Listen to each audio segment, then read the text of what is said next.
Hi, this is guitarist Denis Taaffe, and I'm in my home studio, and I want to welcome you to the making of my 351st album. It's called Modern Rock Guitar, Volume 351, Encounter. Okay, and right now this is my latest album. It was actually just released recently, and it contains 7 tracks, and we'll go through the tracks here, track by track, and hopefully I can shed some insight into what went on as far as the recording goes and what my ideas were and those kinds of things. Okay, real quick, for those who aren't familiar with my music, or my approach to music, I'm a guitarist, and I play guitar and do loops created on the fly. And really what that entails is as I'm playing something, I have a pedal board that records part of what I'm playing and starts to loop it, starts to play it back. And then from there, then I come up with ideas and other guitar parts and kind of form layers to create a track. I also emulate bass on guitar by usually lowering it an octave or using pitch shifters. And then I also, sometimes use guitar synthesizer pedals to make it sound, my guitar make it sound like a synthesizer, and other techniques. And all of my tracks on all my albums, except for the very first one, which was back in 1999, are improvised on the spot. And what you hear on the albums is exactly what you would hear if you were in the studio room. I don't add any overdubs later and that kind of thing. And I don't work out parts ahead of time. It's basically one microphone in front of one amp and a microphone in front of the other in stereo, left and right. So these are just 2-channel recordings, quite simple, really. And as far as the recording things, it's a lot of it is based on improvisation. So I guess, rather than, in a standard recording where you'd work parts out ahead of time, record one thing, rewind, record another, and that kind of thing. This is all done live, or at least live in the studio. And it's, all improvised. So it's really, I guess, not only do I improvise during a song, but I improvise the song itself. And that just doesn't mean, play anything. There's some, I guess, music theory behind it a little bit. Anyway, and the reason I do that, one, it's a lot of fun, of course. It really forces you to take chances musically, though they don't always work out. Sometimes you can fall flat on your face, other times you can find these magical moments you wouldn't have thought of otherwise. Okay, so anyway, that's the idea behind it, and I'm always surprised.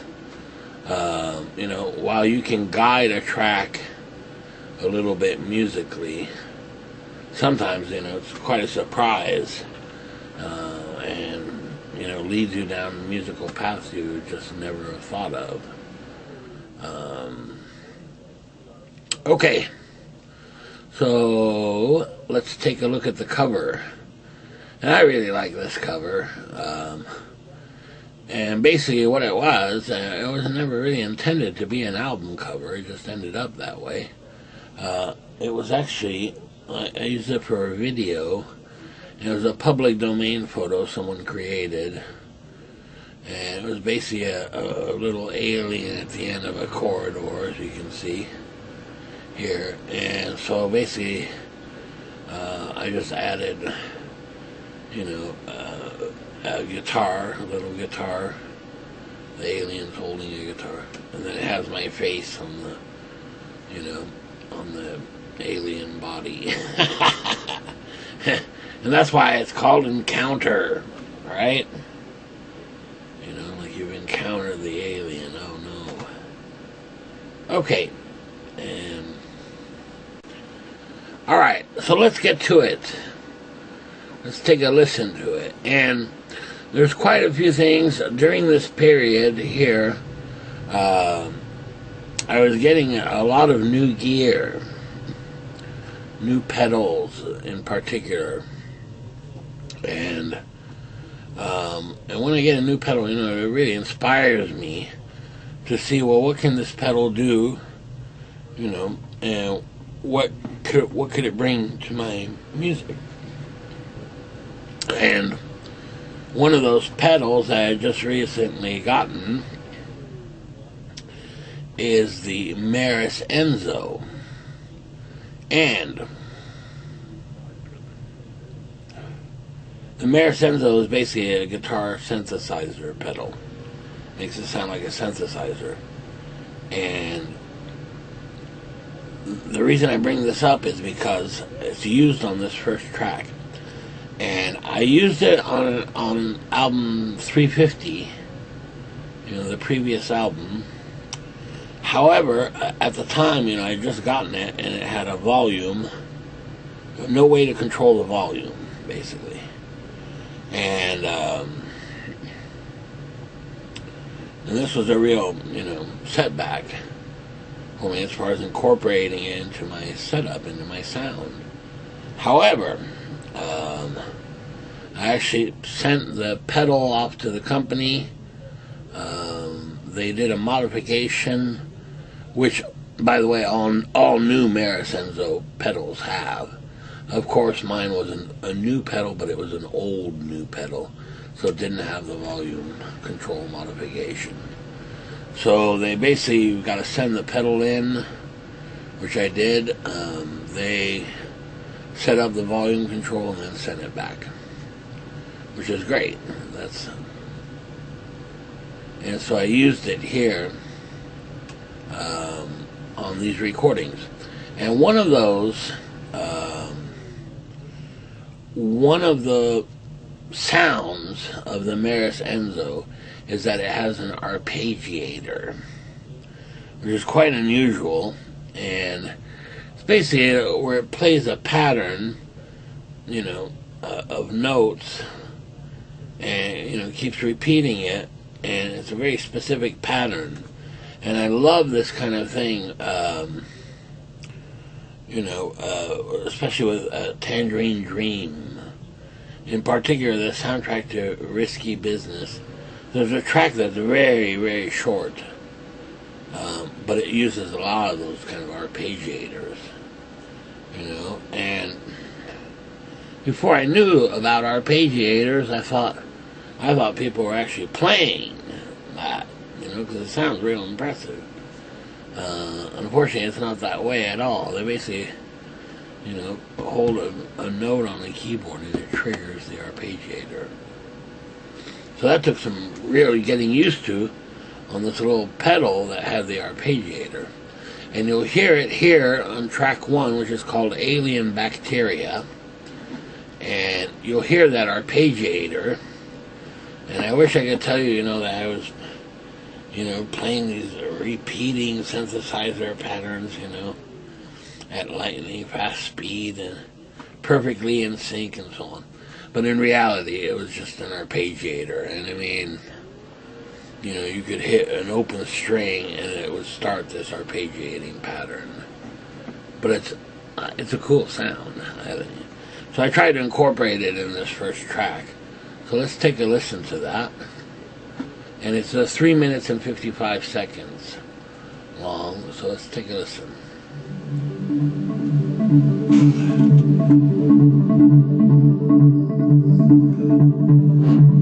Yeah, so there's that.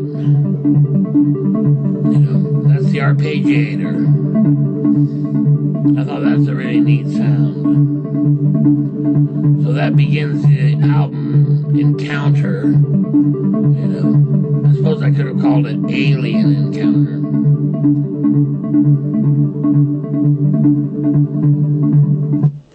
I just love that sound. Okay, let's fast forward to 2 minutes and 3 second mark.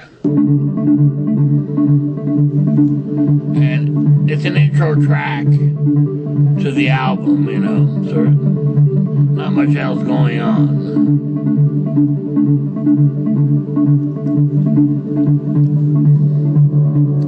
Here we go. Now, what I've done there is I went ahead and looped the arpeggiator and then did a second loop, right, of a different guitar synthesizer sound.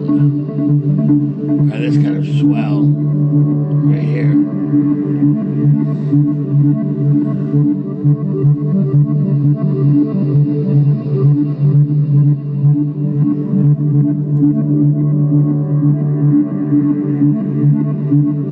Okay, and so that sets the tone for the album, or the theme, if you like, right? Okay, and now we come to track 2, which is called Signs of Life. And it's actually a very, very short track, only 1 minute and 19 seconds. However, to me, it's essential for the flow of the album from track to track, and also for setting the mood or atmosphere of the album. And don't forget, a lot of my music is geared towards film music, as opposed to, I don't know, top 40 radio and that kind of thing, right? Because it's all instrumental, and I always envision it, something I would hear in a film, or could be used for a film. And in fact, you could consider this second track to be a film cue, because it is rather short. Okay, so let's take a listen to that. And because it was so short, I even thought, well, I don't know if I should put that on the album. But I realized that from listening, that without it, it really changed the overall flow of the album. So let's take a listen to it. And this is definitely a synthesizer pedal, and unfortunately I can't remember which one it is. I have several. I have the Eventide H9, which has a hot sauce monophonic synthesizer. I have of course, the Maris Enzo synthesizer pedal, and also an Electro-Harmonic Synth 9 pedal, which is polyphonic, very much similar to the hot sauce, except polyphonic as opposed to monophonic. And polyphonic just means you can play more than one note at a time, so you can play chords and things. And monophonic, you can only play single notes, really. Okay, so let's take a listen to that. Oh yeah, and I really love this track, only because it reminds me of horror movies, really. You could hear this in the late 70s, up to the mid 80s.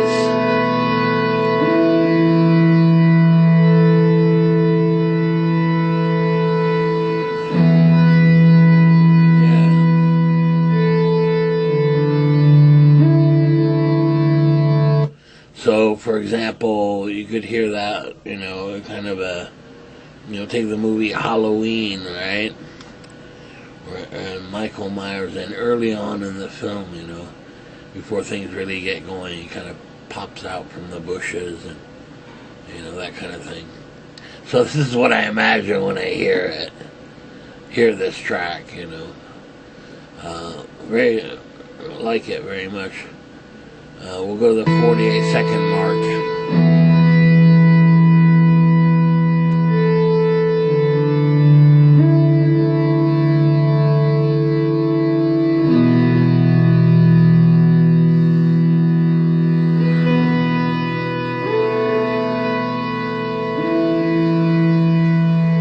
Yeah, that's definitely the Marisenzo, because you can hear that kind of, each note kind of builds up, right?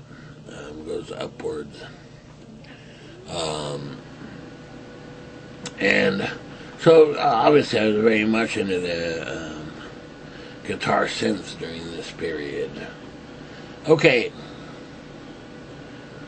let's move on to track 3. Organisms. No! Okay, so this track's called Organisms. And man, is this a long track. 15 minutes and 31 seconds. That's a long track. And, again, this was motivated by a pedal I had been experimenting with.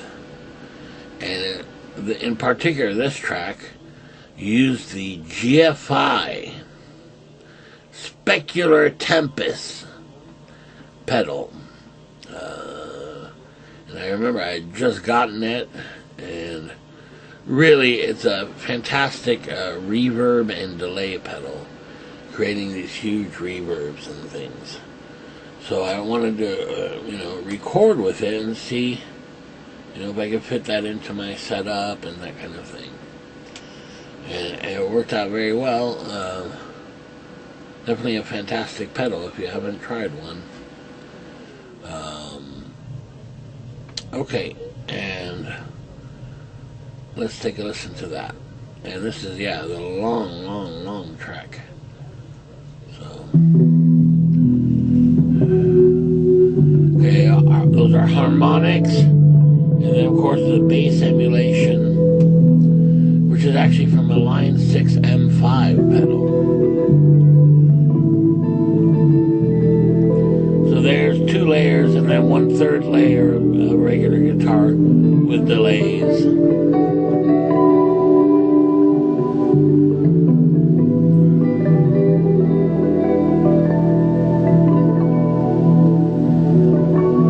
Yeah, and the harmonics are almost chromatic,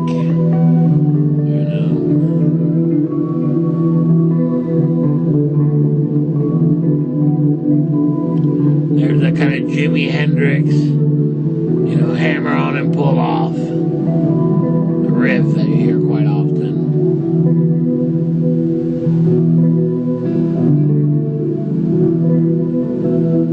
So that's kind of like the intro of the album, or of the track, I'm sorry. Okay, since this is such a long track, we'll fast forward a bit. Let's go to the 4-minute 30-second mark.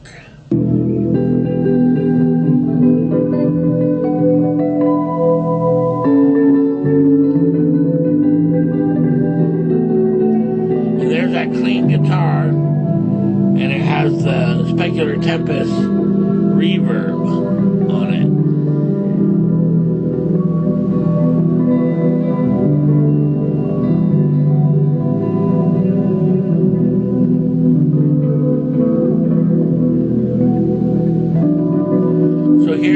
Coming up with different ideas and that kind of thing. So there's quite a few layers going on here.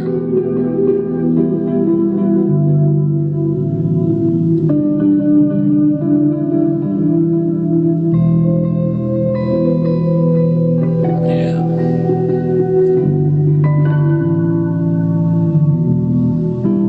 And for those harmonics right there, rather than picking them, with a pick, I'm actually plucking them with my fingers,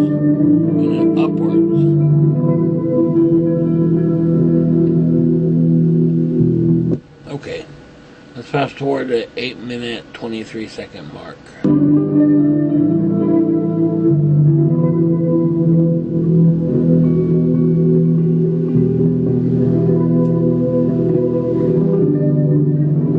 I like the mood that this, or atmosphere that this track creates.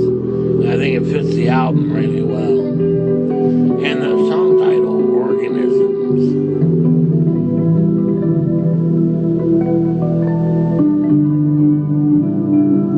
Okay, let's fast forward to the 11:56 mark.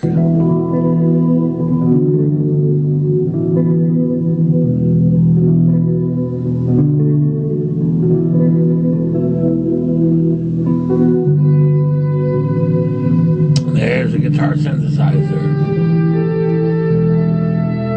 I really like that sound. It kind of reminds me a little bit of Blade Runner, that kind of thing.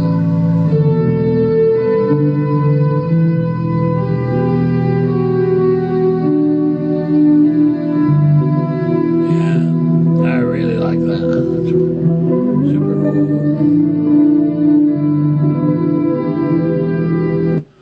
Okay, and 14:46 mark, right before the ending.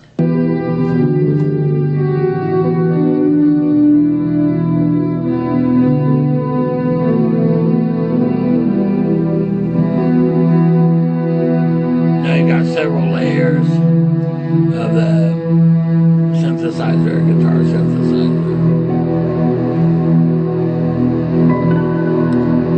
And this brings about the ending of the track.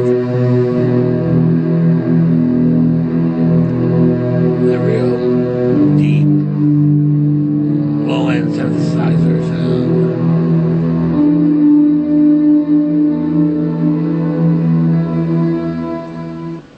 So I was real happy with that track, especially the synthesizer parts, because I think it really fit quite well. Alright, let's move on to track 4. Parasite. Right? So of course, if you had alien organisms, you know, of course they'd have to be a parasite, like in the movie Alien. You know, they have to put themselves in a host. You know. Okay, anyway.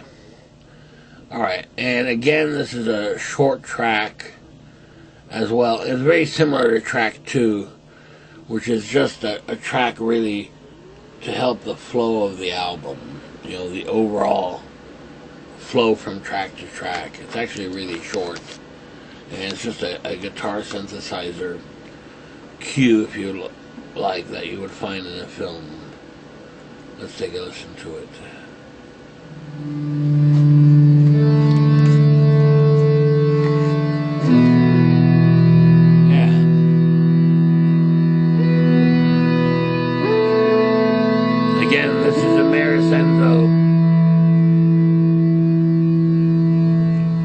I remember I had just watched a John Carpenter movie called Christine, and this very much reminds me of some of the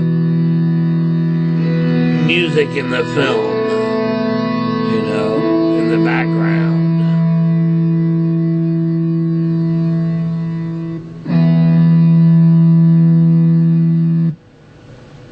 So, rather a short track.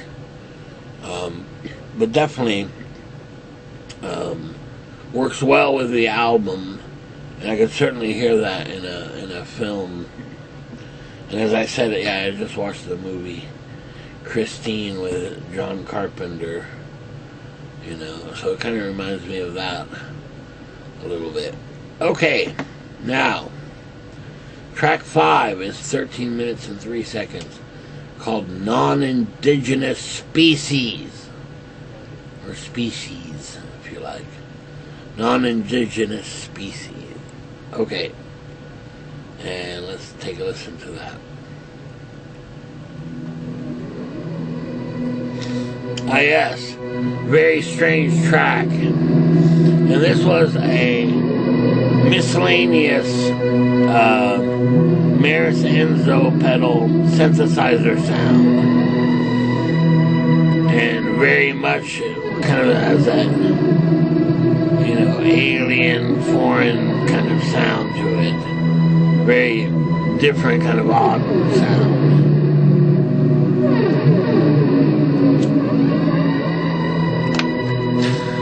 Not quite sound effects, you know, but very unusual, I guess. You know, probably sounds I wouldn't use all the time. Yeah, and there's actually 2 or 3 layers of different kind of synthesizer sounds. One, if you'll listen closely, there's kind of a synthesizer sound with a vibrato on it, besides the, you know, the sweeping, high-pitched sound.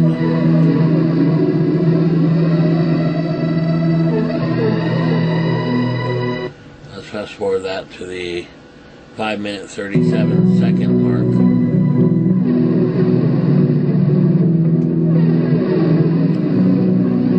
Okay, so there I've added some delayed guitar in sync, you know, with the track tempo.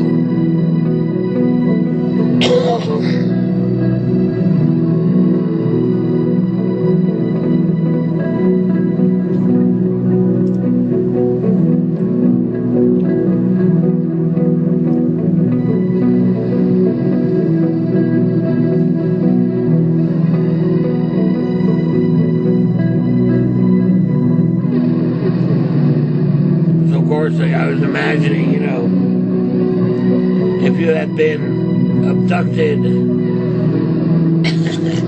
by an alien to be probed, right? And inside the ship, you know, it's very foreign. Dude, this would be good music for that. And here, just improvising, seeing, you know, where it would take me musically. Alright, let's fast forward to the 10:59 mark.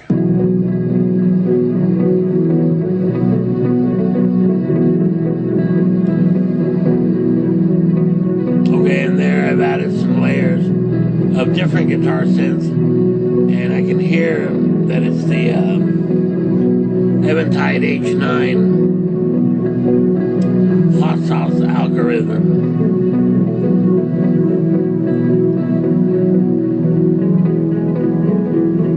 Adding more guitar layers of different guitar ideas, guitar parts.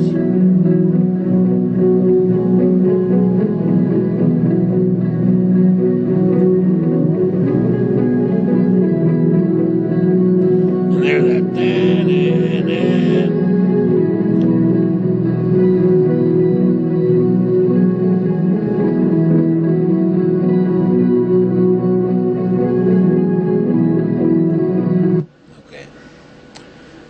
well, I guess that's the end of the track. Okay, so that track I really like. Very much has the, you know, fits the album well. You know, it's kind of like this, you know, what I imagine an alien, you know, environment would sound like, I guess. Okay, so let's move on here to track 6, which is 4 minutes and 8 seconds, and it's Alien Hatchling, right? So obviously these damn aliens are breeding or something, right? And this I always imagine, you know, in every science fiction film with aliens, somewhere in the film you always have the, you know, a jar, and inside there's a little alien specimen, right? And so this is where I got the title from, Alien Hatchling.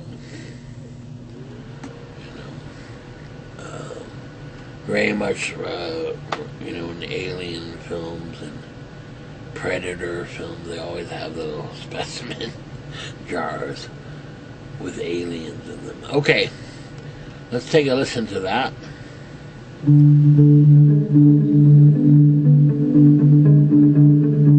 So this is just standard delayed guitar.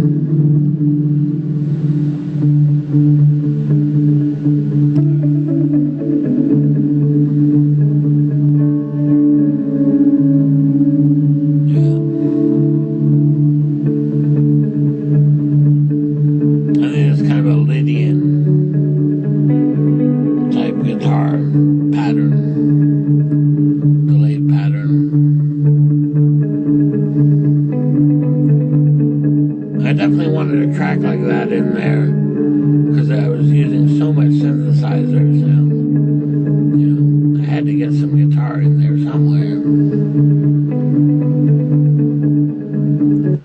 Okay, so that's the beginning of the track, and let's fast forward to the 2:20 mark.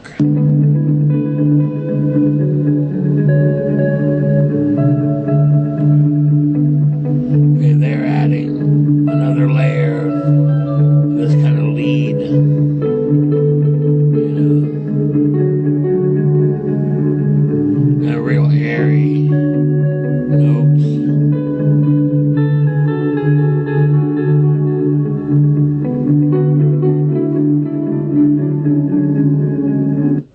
Okay, let's fast forward to the 4-minute, 2-second mark.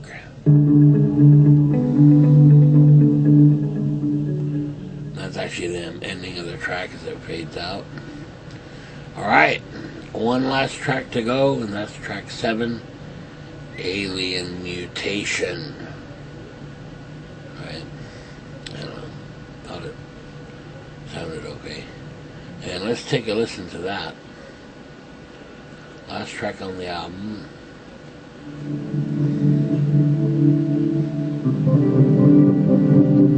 Yeah, now this is an interesting track because there is a guitar synthesizer in there,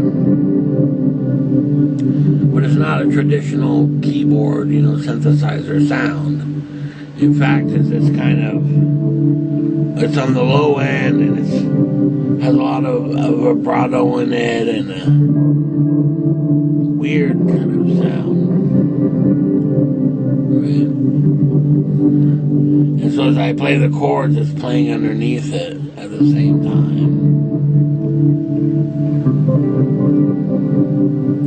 And those are suspended chords, right?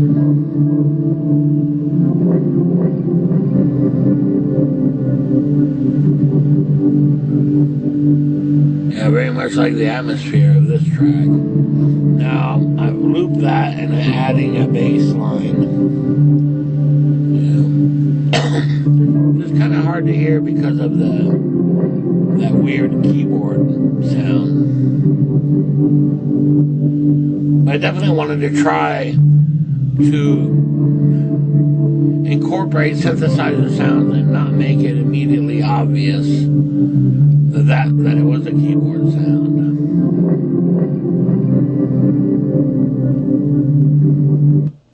Okay, let's fast forward to the 3-minute 42-second mark.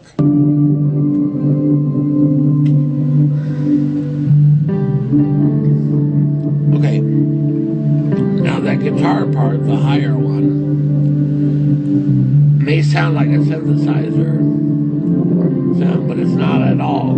It's actually a harmonizer. So I play a note and it plays a note that harmonizes with the original note. It plays them together. It does give it kind of a synthesizer type sound, but it isn't. It's just a harmonizer.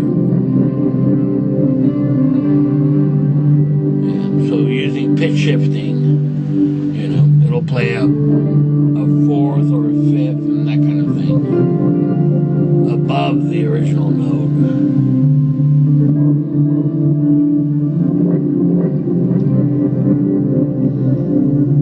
And for me, this is rather difficult because, especially with a harmonized guitar, you know, it's easy to hit a note and have the note that's harmonizing not fit with the track. But in this case, it did. did. So.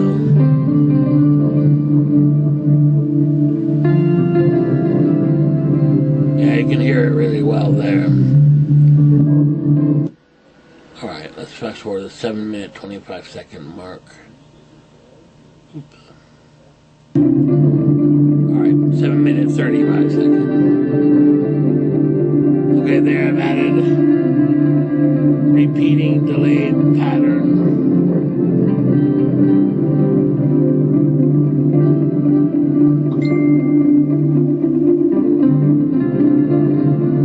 And then just some clean guitar lead over it.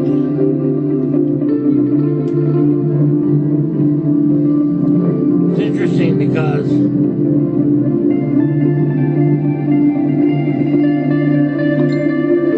it almost has a kind of a blues feel to it, but it's not really blues guitar at all. So I really like that track. And really that was the goal of the track, was to really use unusual keyboard sound underneath and try to build a track around it. You know, and I think it worked out really well. Okay, that's it. That is Modern Rock Guitar Volume 351 Encounter. Right? After Volume 350, you know, it was, you know, rather than saying, okay, I'm done doing albums or whatever, you know, I was very inspired, especially with these new pedals, and seeing what kind of sounds I could get, you know, and trying to incorporate them into my usual sounds, you know, and definitely, you know, for me, pushes things musically further. So I'm very pleased with this album. Now here, of course, we've listened to it, you know, track by track, but, you know, skipping around and that kind of thing. So the one thing that is not conveyed is the overall atmosphere and mood that the album creates when you listen to it as a whole. You know, and unfortunately, and, you know, the way music is these days, you know, where it's all about singles and things, that gets lost. You know, and people say, oh, well, you know, I only want to buy, you know, the hit song and the rest of the album, you know, I don't care about, and so on. But to me, that it's really, that's missing the point in a way. You know, it's like taking something out of context, taking a track out of context, you know. So that's the thing I can't really convey to you without, you know, playing the whole album. And it does create a definite mood and atmosphere, which I really like. You know, it's rather interesting. And it's definitely mysterious would be a good word for the mood and atmosphere of this album, you know. It's not too happy, it's not too dark, you know. Definitely a different kind of emotion. Okay, and that's it. Now, I have material for volume 352, which is completed, and enough material probably for 2 more albums after that. And I have, just to give you a sneak peek, let's see if I can bring that up. Yeah. Here, just a real quick, the next album is called Modern Rock Guitar Volume 352, Origin Protocol. Okay, so I've created the cover for that, and have the tracks lined up, so I'm almost ready to submit that album. Okay, and I'm trying to do a video of the making of video for each album, you know, and so I have to really go back and do videos for many of the older albums, because I didn't do them always. You know, but lately, I'm trying to get caught up here. Okay, very good. So I'll see you next time. Bye-bye.